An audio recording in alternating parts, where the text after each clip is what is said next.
اعوذ باللہ من الشیطان الرجیم بسم اللہ الرحمن الرحیم۔ اس کتاب کا اتارا جانا اللہ کی طرف سے ہے جو بڑی عزت والا، بڑی حکمت والا ہے۔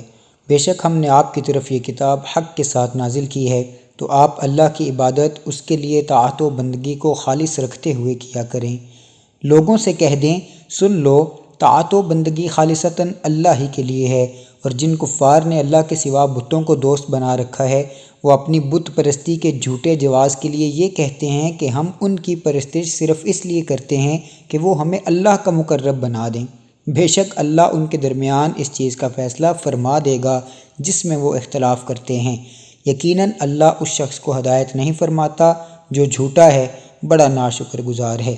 اگر اللہ ارادہ فرماتا کہ اپنے لیے اولاد بنائے تو اپنی مخلوق میں سے جسے چاہتا منتخب فرما لیتا۔ وہ پاک ہے، وہی اللہ ہے جو یکتا ہے، سب پر غالب ہے۔ اس نے آسمانوں اور زمین کو صحیح تدبیر کے ساتھ پیدا فرمایا۔ وہ رات کو دن پر لپیٹتا ہے اور دن کو رات پر لپیٹتا ہے، اور اسی نے سورج اور چاند کو ایک نظام میں مسخر کر رکھا ہے۔ ہر ایک ستارہ اور سیارہ مقررہ وقت کی حد تک اپنے مدار میں چلتا ہے۔ خبردار، وہی پورے نظام پر غالب، بڑا بخشنے والا ہے۔ اس نے تم سب کو ایک حیاتیاتی خلیہ سے پیدا فرمایا، پھر اس سے اسی جیسا جوڑ بنایا۔ پھر اس نے تمہارے لیے 8 جاندار جانور مہیا کیے۔ وہ تمہاری ماؤں کے رحموں میں ایک تخلیقی مرحلہ سے اگلے تخلیقی مرحلہ میں ترتیب کے ساتھ تمہاری تشکیل کرتا ہے۔ اس عمل کو 3 قسم کے تاریک پردوں میں مکمل فرماتا ہے۔ یہی تمہارا پروردگار ہے جو سب قدرت و سلطنت کا مالک ہے، اس کے سوا کوئی معبود نہیں۔ پھر تخلیق کے یہ مخفی حقائق جان لینے کے بعد بھی تم کہاں بہکے پھرتے ہو؟ اگر تم کفر کرو تو بے شک اللہ تم سے بے نیاز ہے، اور وہ اپنے بندوں کے لیے کفر و ناشکری پسند نہیں کرتا۔ اگر تم شکر گزاری کرو تو اسے تمہارے لیے پسند فرماتا ہے، اور کوئی بوجھ اٹھانے والا کسی دوسرے کا بوجھ نہیں اٹھائے گا۔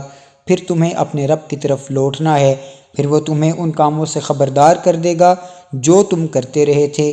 بے شک وہ سینوں کی پوشیدہ باتوں کو بھی خوب جاننے والا ہے۔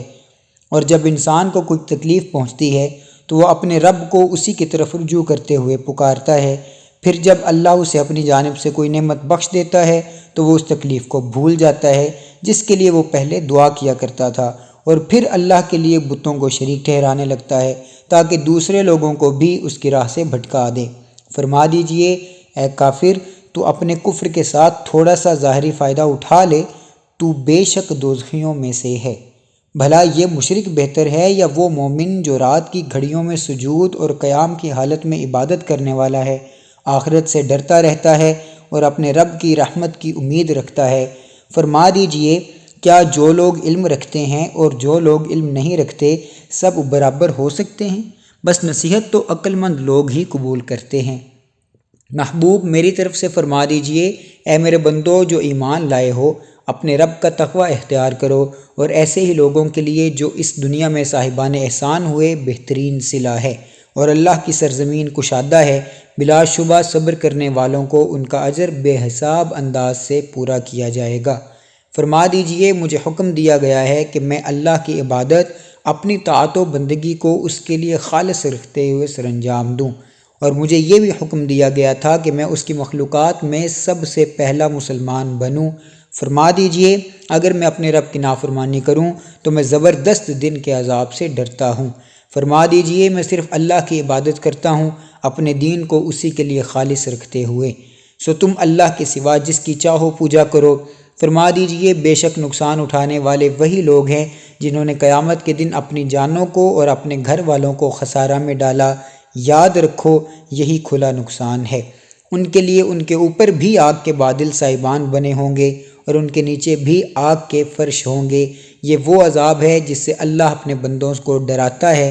اے میرے بندو، بس مجھ سے ڈرتے رہو، اور جو لوگ بتوں کی پرستش کرنے سے بچے رہے اور اللہ کی طرف جھکے رہے ان کے لیے خوشخبری ہے۔ بس آپ میرے بندوں کو بشارت دے دیجئے، جو لوگ بات کو غور سے سنتے ہیں پھر اس کے بہتر پہلو کی اتباع کرتے ہیں، یہی وہ لوگ ہیں جنہیں اللہ نے ہدایت فرمائی ہے، اور یہی لوگ عقل مند ہیں۔ بھلا جس شخص پر عذاب کا حکم ثابت ہو چکا تو کیا آپ اس شخص کو بچا سکتے ہیں جو دائمی دوزخی ہو چکا ہو؟ لیکن جو لوگ اپنے رب سے ڈرتے ہیں ان کے لیے جنت میں بلند محلات ہوں گے جن کے اوپر بھی بالا خانے بنائے گئے ہوں گے، ان کے نیچے سے نہریں رواں ہوں گی۔ یہ اللہ کا وعدہ ہے، اللہ وعدہ کی خلاف ورزی نہیں کرتا۔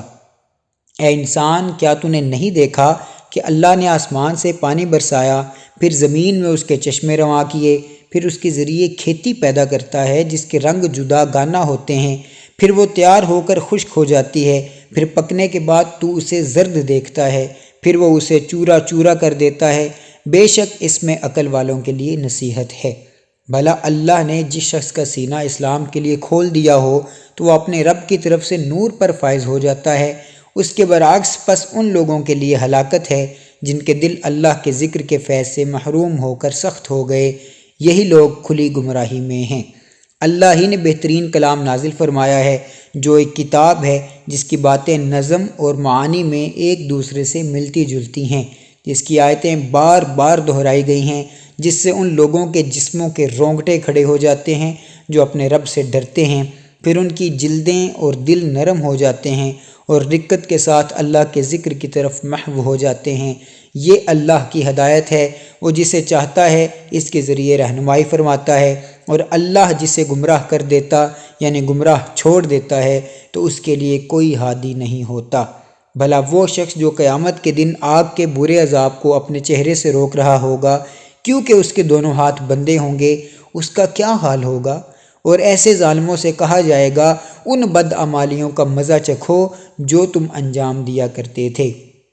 ایسے لوگوں نے جو ان سے پہلے تھے رسولوں کو جھٹلایا تھا، سو ان پر ایسی جگہ سے عذاب آ پہنچا کہ انہیں کچھ شعور ہی نہ تھا۔ بس اللہ نے انہیں دنیا کی زندگی میں ہی ذلت اور رسوائی کا مزہ چکھا دیا، اور یقیناً آخرت کا عذاب کہیں بڑا ہے، کاش وہ جانتے ہوتے۔ اور در حقیقت ہم نے لوگوں کے سمجھانے کے لیے اس قرآن میں ہر طرح کی مثال بیان کر دی ہے تاکہ وہ نصیحت حاصل کر سکیں۔ قرآن عربی زبان میں ہے جو سب زبانوں سے زیادہ صاف اور بلیغ ہے، جس میں ذرا بھی کجی نہیں ہے تاکہ وہ تقوی اختیار کریں۔ اللہ نے ایک مثال بیان فرمائی ہے ایسے غلام شخص کی جس کی ملکیت میں کئی ایسے لوگ شریک ہوں جو بد اخلاق بھی ہوں اور باہم جھگڑالو بھی، اور دوسری طرف ایک ایسا شخص ہو جو صرف ایک ہی فرد کا غلام ہو۔ کیا یہ دونوں اپنے حالات کے لحاظ سے یکساں ہو سکتے ہیں؟ ہرگز نہیں۔ ساری تعریفیں اللہ ہی کے لیے ہیں، بلکہ ان میں سے اکثر لوگ حقیقت توحید کو نہیں جانتے۔ اے حبیب مکرم صلی اللہ علیہ وآلہ وسلم، بے شک آپ کو تو موت صرف ذائقہ چکھنے کے لیے آنی ہے، اور وہ یقیناً دائمی ہلاکت کے لیے مردہ ہو جائیں گے، پھر دونوں موتوں کا فرق دیکھنے والا ہوگا۔ پھر بلا شبہ تم لوگ قیامت کے دن اپنے رب کے حضور باہم جھگڑا کرو گے۔ ایک گروہ دوسرے کو کہے گا کہ ہمیں مقام نبوت اور شان رسالت کو سمجھنے سے تم نے روکا تھا۔ وہ کہیں گے نہیں، تم خود ہی بدبخت اور گمراہ تھے۔ سو اس شخص سے بڑھ کر ظالم کون ہے جو اللہ پر جھوٹ باندھے اور سچ کو جھٹلائے جب کہ وہ اس کے پاس آ چکا ہو؟ کیا کافروں کا ٹھکانہ دوزخ میں نہیں ہے؟ اور جو شخص سچ لے کر آیا اور جس نے اس کی تصدیق کی، وہی لوگ ہی تو متقی ہیں۔ ان کے لیے وہ سب نعمتیں ان کے رب کے پاس موجود ہیں جن کی وہ خواہش کریں گے، یہی محسنوں کی جزا ہے، تاکہ اللہ ان کی خطاؤں کو جو انہوں نے کی ان سے دور کر دے اور انہیں ان کا ثواب ان نیکیوں کے بدلہ میں عطا فرمائے جو وہ کیا کرتے تھے۔ کیا اللہ اپنے بندہ مقرب نبی مکرم صلی اللہ علیہ وآلہ وسلم کو کافی نہیں ہے؟ اور یہ کفار آپ کو اللہ کے سوا ان بتوں سے جن کی یہ پوجا کرتے ہیں ڈراتے ہیں، اور جسے اللہ اس کے قبول حق سے انکار کے باعث گمراہ ٹھہرا دے تو اسے کوئی ہدایت دینے والا نہیں، اور جسے اللہ ہدایت سے نواز دے تو اسے کوئی گمراہ کرنے والا نہیں۔ کیا اللہ بڑا غالب انتقام لینے والا نہیں ہے؟ اور اگر آپ ان سے دریافت فرمائیں کہ آسمانوں اور زمین کو کس نے پیدا کیا تو وہ ضرور کہیں گے اللہ نے۔ آپ فرما دیجئے بھلا یہ بتاؤ کہ جن بتوں کو تم اللہ کے سوا پوجتے ہو، اگر اللہ مجھے کوئی تکلیف پہنچانا چاہے تو کیا وہ بت اس کی بھیجی ہوئی تکلیف کو دور کر سکتے ہیں؟ یا وہ مجھے رحمت سے نوازنا چاہے تو کیا وہ بت اس کی بھیجی ہوئی رحمت کو روک سکتے ہیں؟ فرما دیجئے مجھے اللہ کافی ہے، اسی پر توکل کرنے والے بھروسہ کرتے ہیں۔ فرما دیجئے اے میری قوم، تم اپنی جگہ عمل کیے جاؤ، میں اپنی جگہ عمل کر رہا ہوں، پھر عنقریب تم انجام کو جان لو گے کہ کس پر عذاب آتا ہے جو اسے رسوا کر دے گا اور اس پر ہمیشہ قائم رہنے والا عذاب اترے گا۔ بے شک ہم نے آپ پر لوگوں کی رہنمائی کے لیے حق کے ساتھ کتاب اتاری، سو جس نے ہدایت پائی تو اپنے ہی فائدے کے لیے، اور جو گمراہ ہوا تو اپنے ہی نقصان کے لیے گمراہ ہوا، اور آپ ان کے ذمہ دار نہیں ہیں۔ اللہ جانوں کو ان کی موت کے وقت قبض کر لیتا ہے، اور ان جانوں کو جنہیں موت نہیں آئی ہے ان کی نیند کی حالت میں، پھر ان کو روک لیتا ہے جن پر موت کا حکم صادر ہو چکا ہو، اور دوسری جانوں کو مقررہ وقت تک چھوڑے رکھتا ہے۔ بے شک اس میں ان لوگوں کے لیے نشانیاں ہیں جو غور و فکر کرتے ہیں۔ کیا انہوں نے اللہ کے اذن کے خلاف بتوں کو سفارشی بنا رکھا ہے؟ فرما دیجئے اگر وہ کسی چیز کے مالک بھی نہ ہوں اور ذی عقل بھی نہ ہوں۔ فرما دیجئے سب شفاعت کا اذن اللہ ہی کے اختیار میں ہے جو اس نے اپنے مقربین کے لیے مخصوص کر رکھا ہے۔ آسمانوں اور زمین کی سلطنت بھی اسی کی ہے، پھر تم اسی کی طرف لوٹائے جاؤ گے۔ اور جب تنہا اللہ ہی کا ذکر کیا جاتا ہے تو ان لوگوں کے دل گھٹن اور کراہت کا شکار ہو جاتے ہیں جو آخرت پر یقین نہیں رکھتے، اور جب اللہ کے سوا ان بتوں کا ذکر کیا جاتا ہے جنہیں وہ پوجتے ہیں تو وہ اچانک خوش ہو جاتے ہیں۔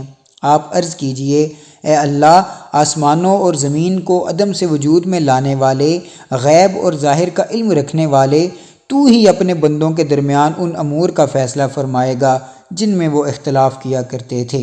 اور اگر ظالموں کو وہ سب کا سب مال و متاع میسر ہو جائے جو روئے زمین میں ہے، اور اس کے ساتھ اس کے برابر اور بھی مل جائے، تو وہ اسے قیامت کے دن برے عذاب سے نجات پانے کے بدلے میں دے ڈالیں گے، اور اللہ کی طرف سے ان کے لیے وہ عذاب ظاہر ہوگا جس کا وہ گمان بھی نہیں کرتے تھے، اور ان کے لیے وہ سب برائیاں ظاہر ہو جائیں گی جو انہوں نے کما رکھی ہیں، اور انہیں وہ عذاب گھیر لے گا جس کا وہ مذاق اڑایا کرتے تھے۔ پھر جب انسان کو کوئی تکلیف پہنچتی ہے تو ہمیں پکارتا ہے، پھر جب ہم اسے اپنی طرف سے کوئی نعمت بخش دیتے ہیں تو کہنے لگتا ہے کہ یہ نعمت تو مجھے میرے علم و تدبیر کی بنا پر ملی ہے، بلکہ یہ آزمائش ہے، مگر ان میں سے اکثر لوگ نہیں جانتے۔ فی الواقع یہ باتیں وہ لوگ بھی کیا کرتے تھے جو ان سے پہلے تھے، سو جو کچھ وہ کماتے رہے ان کے کسی کام نہ آ سکا، تو انہیں وہ برائیاں آ پہنچیں جو انہوں نے کما رکھی تھیں، اور ان لوگوں میں سے جو ظلم کر رہے ہیں انہیں بھی عنقریب وہ برائیاں آ پہنچیں گی جو انہوں نے کما رکھی ہیں، اور وہ اللہ کو عاجز نہیں کر سکتے۔ اور کیا وہ نہیں جانتے کہ اللہ جس کے لیے چاہتا ہے رزق کشادہ فرما دیتا ہے، اور جس کے لیے چاہتا ہے تنگ کر دیتا ہے؟ بے شک اس میں ایمان رکھنے والوں کے لیے نشانیاں ہیں۔ آپ فرما دیجئے اے میرے وہ بندو جنہوں نے اپنی جانوں پر زیادتی کر لی ہے، تم اللہ کی رحمت سے مایوس نہ ہونا، بے شک اللہ سارے گناہ معاف فرما دیتا ہے، وہ یقیناً بڑا بخشنے والا، بہت رحم فرمانے والا ہے۔ اور تم اپنے رب کی طرف توبہ و انابت اختیار کرو اور اس کے اطاعت گزار بن جاؤ، قبل اس کے کہ تم پر عذاب آ جائے، پھر تمہاری کوئی مدد نہیں کی جائے گی۔ اور اس بہترین کتاب کی پیروی کرو جو تمہارے رب کی طرف سے تمہاری جانب اتاری گئی ہے، قبل اس کے کہ تم پر اچانک عذاب آ جائے اور تمہیں خبر بھی نہ ہو۔ ایسا نہ ہو کہ کوئی شخص کہنے لگے ہائے افسوس اس کمی اور کوتاہی پر جو میں نے اللہ کے حق کے طاعت میں کی، اور میں یقیناً مذاق اڑانے والوں میں سے تھا۔ یا یہ کہنے لگے کہ اگر اللہ مجھے ہدایت دیتا تو میں ضرور پرہیزگاروں میں سے ہوتا۔ یا عذاب دیکھتے وقت کہنے لگے کہ اگر ایک بار میرا دنیا میں لوٹنا ہو جائے تو میں نیکوکاروں میں سے ہو جاؤں۔ رب فرمائے گا ہاں بے شک میری آیتیں تیرے پاس آئی تھیں، سو تو نے انہیں جھٹلا دیا، اور تو نے تکبر کیا اور تو کافروں میں سے ہو گیا۔ اور آپ قیامت کے دن ان لوگوں کو جنہوں نے اللہ پر جھوٹ بولا ہے دیکھیں گے کہ ان کے چہرے سیاہ ہوں گے۔ کیا تکبر کرنے والوں کا ٹھکانہ دوزخ میں نہیں ہے؟ اور اللہ ایسے لوگوں کو جنہوں نے پرہیزگاری اختیار کی ہے ان کی کامیابی کے ساتھ نجات دے گا، نہ انہیں کوئی برائی پہنچے گی اور نہ ہی وہ غمگین ہوں گے۔ اللہ ہر چیز کا خالق ہے اور وہ ہر چیز پر نگہبان ہے۔ اسی کے پاس آسمانوں اور زمین کی کنجیاں ہیں، اور جن لوگوں نے اللہ کی آیتوں کے ساتھ کفر کیا وہی لوگ ہی خسارہ اٹھانے والے ہیں۔ فرما دیجئے اے جاہلو، کیا تم مجھے غیر اللہ کی پرستش کرنے کا کہتے ہو؟ اور فی الحقیقت آپ کی طرف یہ وحی کی گئی ہے، اور ان پیغمبروں کی طرف بھی جو آپ سے پہلے مبعوث ہوئے تھے، کہ اے انسان اگر تو نے شرک کیا تو یقیناً تیرا عمل برباد ہو جائے گا اور تو ضرور نقصان اٹھانے والوں میں سے ہوگا، بلکہ تو اللہ کی عبادت کر اور شکر گزاروں میں سے ہو جا۔ اور انہوں نے اللہ کی قدر و تعظیم نہیں کی جیسے اس کی قدر و تعظیم کا حق تھا، اور ساری کی ساری زمین قیامت کے دن اس کی مٹھی میں ہوگی، اور سارے آسمانی کرے اس کے دائیں ہاتھ یعنی قبضہ قدرت میں لپٹے ہوئے ہوں گے۔ وہ پاک ہے اور ہر اس چیز سے بلند و برتر ہے جسے یہ لوگ شریک ٹھہراتے ہیں۔ اور سور پھونکا جائے گا تو سب لوگ جو آسمانوں میں ہیں اور جو زمین میں ہیں بے ہوش ہو جائیں گے، سوائے اس کے کہ جسے اللہ چاہے گا۔ پھر اس میں دوسرا سور پھونکا جائے گا، سو وہ سب اچانک دیکھتے ہوئے کھڑے ہو جائیں گے، اور زمین محشر اپنے رب کے نور سے چمک اٹھے گی، اور ہر ایک کے اعمال کی کتاب رکھ دی جائے گی، اور انبیاء کو اور گواہوں کو لایا جائے گا، اور لوگوں کے درمیان حق و انصاف کے ساتھ فیصلہ کر دیا جائے گا، اور ان پر کوئی ظلم نہیں کیا جائے گا، اور ہر شخص کو اس کے اعمال کا پورا پورا بدلہ دیا جائے گا، اور وہ خوب جانتا ہے جو کچھ وہ کرتے ہیں۔ اور جن لوگوں نے کفر کیا ہے وہ دوزخ کی طرف گروہ در گروہ ہانکے جائیں گے، یہاں تک کہ جب وہ اس جہنم کے پاس پہنچیں گے تو اس کے دروازے کھول دیے جائیں گے، اور اس کے داروغے ان سے کہیں گے، کیا تمہارے پاس تم ہی میں سے رسول نہیں آئے تھے جو تم پر تمہارے رب کی آیات پڑھ کر سناتے تھے اور تمہیں اس دن کی پیشی سے ڈراتے تھے؟ وہ دوزخی کہیں گے، ہاں آئے تھے، لیکن کافروں پر فرمان عذاب ثابت ہو چکا ہوگا۔ ان سے کہا جائے گا، دوزخ کے دروازوں میں داخل ہو جاؤ، تم اس میں ہمیشہ رہنے والے ہو، سو غرور کرنے والوں کا ٹھکانہ کتنا برا ہے۔ اور جو لوگ اپنے رب سے ڈرتے رہے انہیں بھی جنت کی طرف گروہ در گروہ لے جایا جائے گا، یہاں تک کہ جب وہ اس جنت کے پاس پہنچیں گے اور اس کے دروازے پہلے ہی کھولے جا چکے ہوں گے تو ان سے وہاں کے نگران خوش آمدید کرتے ہوئے کہیں گے، تم پر سلام ہو، تم خوش و خرم رہو، سو ہمیشہ رہنے کے لیے اس میں داخل ہو جاؤ۔ اور وہ جنتی کہیں گے، تمام تعریفیں اللہ ہی کے لیے ہیں جس نے ہم سے اپنا وعدہ سچا کر دکھایا اور ہمیں سرزمین جنت کا وارث بنا دیا کہ ہم اس جنت میں جہاں چاہیں قیام کریں، سو نیک عمل کرنے والوں کا کیسا اچھا اجر ہے۔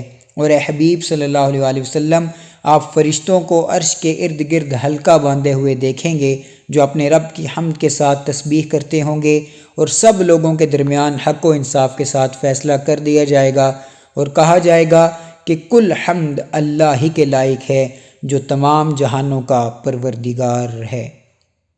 بے شک سچ فرمایا اللہ عظمت والے نے۔